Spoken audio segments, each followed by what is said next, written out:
wabarakatuh. Perkenalkan, nama saya Muhammad Suku Saptiana dari kelas 12 IPA 5. Ingin menceritakan isi buku dari kisah perjuangan dan inspirasi B.J. Habibie.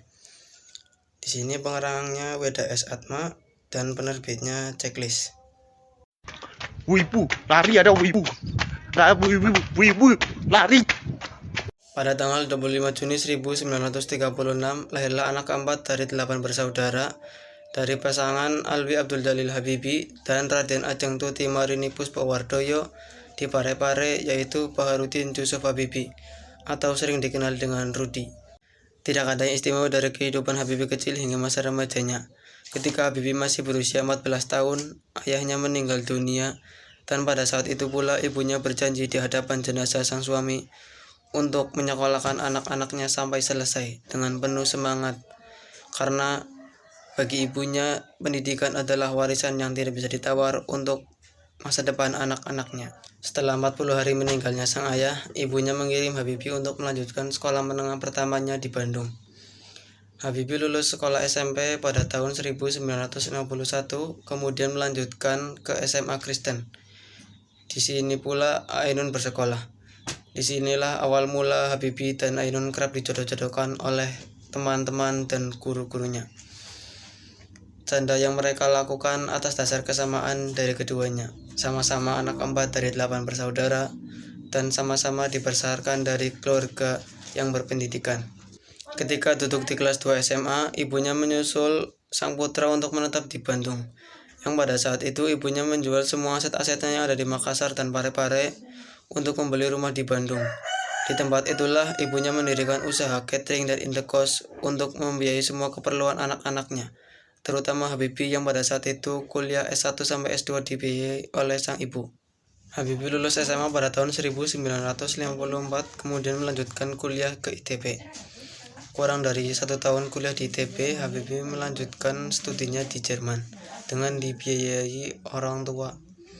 Pada saat itu, Habibie tidak mendapatkan beasiswa dari pemerintah, namun pemerintah memberinya izin untuk belajar ke Jerman. Sebelum hendak pergi ke Jerman, Habibie bertemu dengan Profesor Mr. Muhammad Yamin, Menteri Pendidikan dan Kebudayaan. Yamin mengelus kepala Habibie dengan berkata, "Kamu ini harapan bangsa." Yamin menganjurkan Habibie untuk belajar penerbangan dan teman-teman lainnya untuk belajar perkapalan. Di sana Habibie melanjutkan ke Rheinische Westfalische Technische Hochschule atau RWTH dengan mengambil studi penerbangan. Begitu tiba di Jerman, Habibie harus belajar bahasa Jerman karena ijazah SMA-nya tidak diakui. Habibie harus diuji kemampuannya dalam bahasa Jerman, ilmu pasti, ilmu alam, mekanika, dan bahasa Inggris. Jika lulus, boleh mengikuti semester 1. Bagi Habibie, musim liburan merupakan kesempatan emas yang harus diisi dengan ujian dan mencari uang untuk membeli buku. Mengingat seluruh jerih payah ibunya yang membiayai kuliah dan hidupnya sehari-hari, ia sadar dan harus prihatin. Ada sesuatu yang harus dijunjungnya. Ada sesuatu yang harus diemban di negeri orang. Ada tanggung jawab yang kini bersemayam di pundaknya. Walaupun teman-temannya yang mendapat beasiswa dari pemerintah Indonesia, mendapatkan uang sekolah, mendapatkan uang buku, dan uang pakaian. Berbeda dengan keadaan Habibie. Tapi Habibie tetap optimis. Mungkin cara berpikir inilah yang berpengaruh pada pendidikan Habibie dan sikapnya. Selama kuliah, Habibie aktif berorganisasi.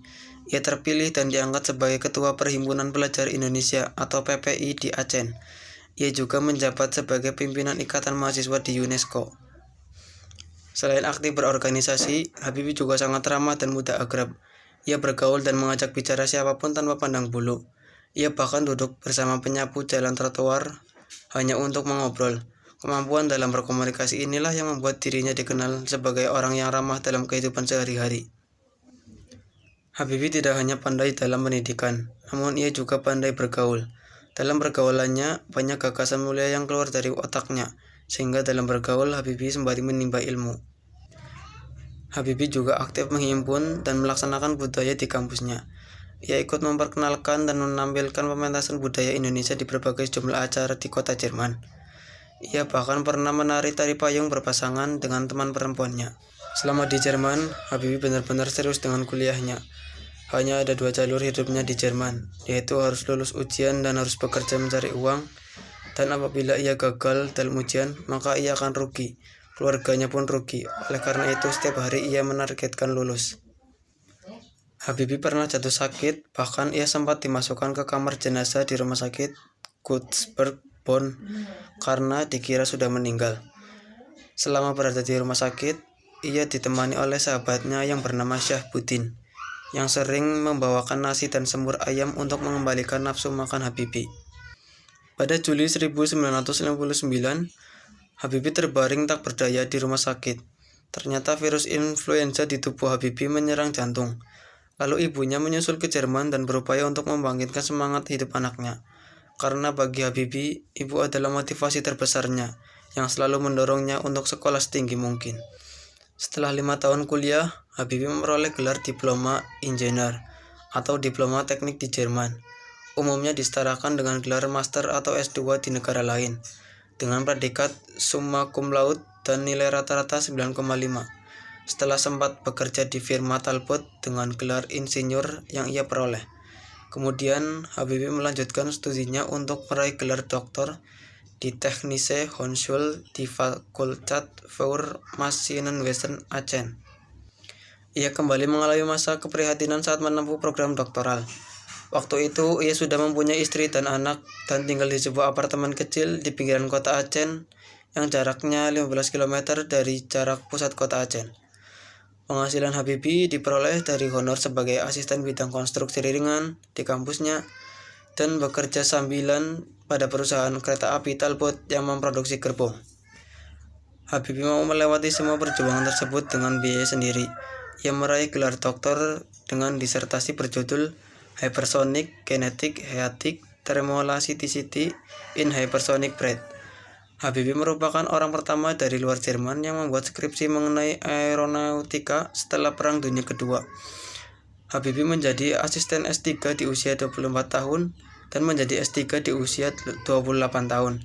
Di usianya yang tergolong muda, Habibie meraih gelar S3.